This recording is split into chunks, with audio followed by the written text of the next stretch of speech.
नमस्कार. गोल्ड ब्रेकरमध्ये आपलं स्वागत आहे. मागच्या आठवड्यात मार्केटमध्ये काय झालं? मार्केटचा आजचा सिनोरिओ काय असणार आहे?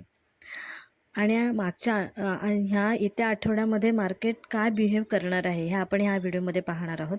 पण त्याच्या आधी एक डिस्क्लेमर घेऊयात आपण. हा जो व्हिडिओ आहे हा तुमच्या एज्युकेशन बेसवरती तयार केलेला आहे. ह्याच्यामध्ये फक्त इकॉनॉमिक्स डाटा कसे चालणार आहेत, त्याचा इम्पॅक्ट मार्केटवर कसा पडणार आहे,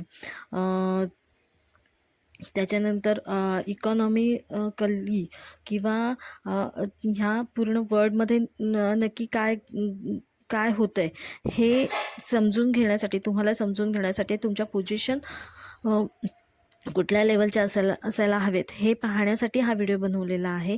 जर तुम्हाला याच्यामध्ये निवेश करायचा असेल किंवा तुम्हाला तुमच्या पोझिशनमध्ये निवेश करायचं असेल तर तुमच्या वित्तीय सल्लागाराचा विचार घेऊनच आणि तुम्ही पूर्ण विचार करूनच निवेश करावे.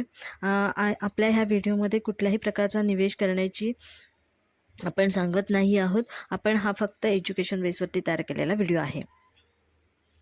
चला तर बघूया या आठवड्यामध्ये मागच्या आठवड्यामध्ये काय झालं. तर मागच्या आठवड्यात जर बघायला गेलं तर सोन्यामध्ये 3.5% आपल्याला गिरावट पाहायला भेटली. म्हणजे 3.5% मार्केट हे आपल्याला सेल डाऊनमध्ये येताना दिसलं. चांदीमध्ये जर बघायला गेलं तर 1% गिरावट पाहिली आपण.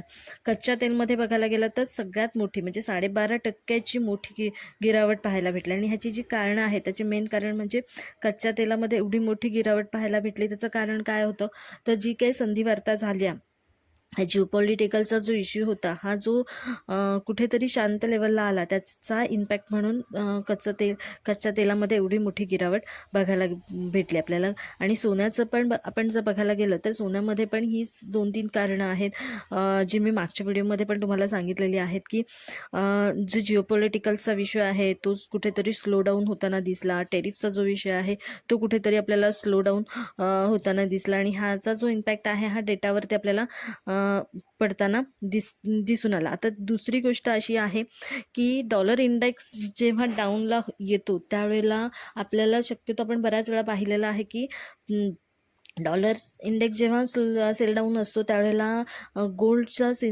जो आहे गोल्डच्या अनालायझिंग किंवा गोल्ड जो आहे तो आपल्याला अप जाताना दिसतो.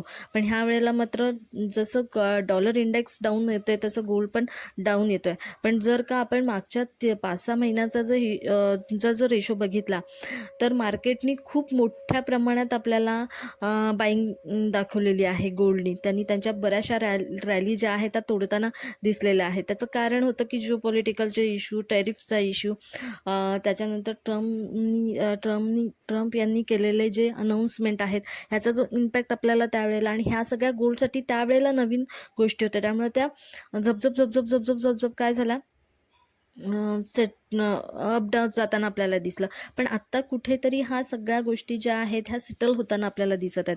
त्याच्यामुळे हे मार्केट जे आहे हे बाईंगमध्ये न जाता आपल्याला सेलिंगमध्ये येत होतं. त्यावेळेला काय होतं की स्टॉकमध्ये इन्व्हेस्टमेंट ही खूप कमी झाली आणि स्टॉकमध्ये इन्व्हेस्टमेंट न झाल्यामुळे ती गोल्डकडे इन्व्हेस्टर जे आहेत ते गोल्डकडे वळाले गेले. आणि आत्ताचं जर बघितलं गेलं तर थोडाफार सेटआउट झाल्यामुळे गोल्ड जो आहे हा आपल्याला स्टेबिलिटीला येताना आपल्याला दिसून येत आहे. बरं, आता आपण जर पोझिशन बघायला गेला तर पहिला आपण इकॉनॉमिक्स डाटा बघूया. इकॉनॉमिक्सचा डाटा बघितला तर जपानचा जे इंडस्ट्रीयल आउटपुट आहे हा आपल्याला स्लो आलेला दिसला. त्याच्यानंतर चायनाचे मॅन्युफॅक्चरिंग PMI जो आहे हा 49.07% कमी आलेला आपण बघितलेलं आहे. जर्मनचं रिटेलर्सचं जर बोलायचं झालं तर 0.5% आलेला आहे. ह्या ज्या गोष्टी आहेत ह्या गोष्टींमुळे काय झालं ते गोल्ड जो आहे हा पॉझिटिव्हिटीला आपल्याला म्हणजे आज जो मॉर्निंगला आपल्याला किंवा मार्केट जे आहे हे आपल्याला गोल्ड जो आहे हा आपल्याला बाईंगला जो जाताना दिसला त्याची ही मेन कारणं आहेत की त्याच्यामुळे हे मार्केट जे आहे ते आपल्याला बाईंगमध्ये दिसून आलेलं आहे. त्याच्यानंतर युकेचा जो GDPची न्यूज होती ती पण स्टेबल आपल्याला दिसून आलेली आहे. म्हणजे इतकी काय अप अँड डाऊनमध्ये न येता ती स्टेबिलिटीला आली. आणि ह्या सगळ्यांचा जो इम्पॅक्ट आहे आपल्याला आज मॉर्निंगला गोल्डमध्ये दिसून आलेला आहे. तर आत्ता जे आहे तर आता मार्केट कसं चालू शकतं किंवा ते अजून सेल डाऊनला येऊ शकतं का किंवा अपसाईडला जाताना आपल्याला दिसून येऊ शकतं का? तर जर आपण बघायला गेलं तर मागच्या आठवड्यामध्ये 3.5% गिरावट झाल्यानंतर आपण ह्या आठवड्यामध्ये एवढी मोठी गिरावट होताना नाही दिसणार. कुठेतरी मार्केट जे आहे हे पॉझिटिव्हिटीमध्ये जाताना दिसेल आणि तिथनं पुन्हा आपल्याला जे आहे ती मार्केट जे आहे ते निगेटिव्हमध्ये येताना आपल्याला दिसून येईल. आज जर बघायला गेलं तर जर मार्केट 3270 मध्ये होल्ड करते, अपमध्ये होल्ड करते, तर मार्केट जे आहे हे गोल्डचं 3320 किंवा 3330 पर्यंत आपल्याला जाताना दिसून येईल.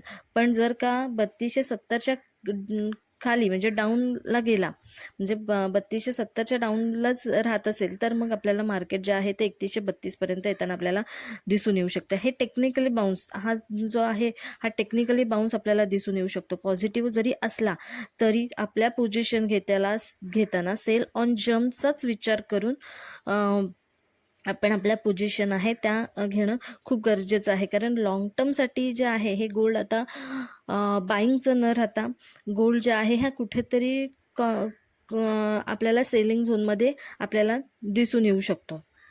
त्याच्यामुळं आत्ता तरी लॉंग टर्मच्या एंट्री न घेता कुठेतरी शॉर्ट टर्ममध्ये म्हणजे डेलीच्या डेली एंट्रा क्लोज करून आपण त्या आपल्या पोझिशन आहेत ह्या व्यवस्थित वर्क करणं खूप गरजेचं आहे. जर तुम्हाला असेच आमचे अपडेट्स हवे असतील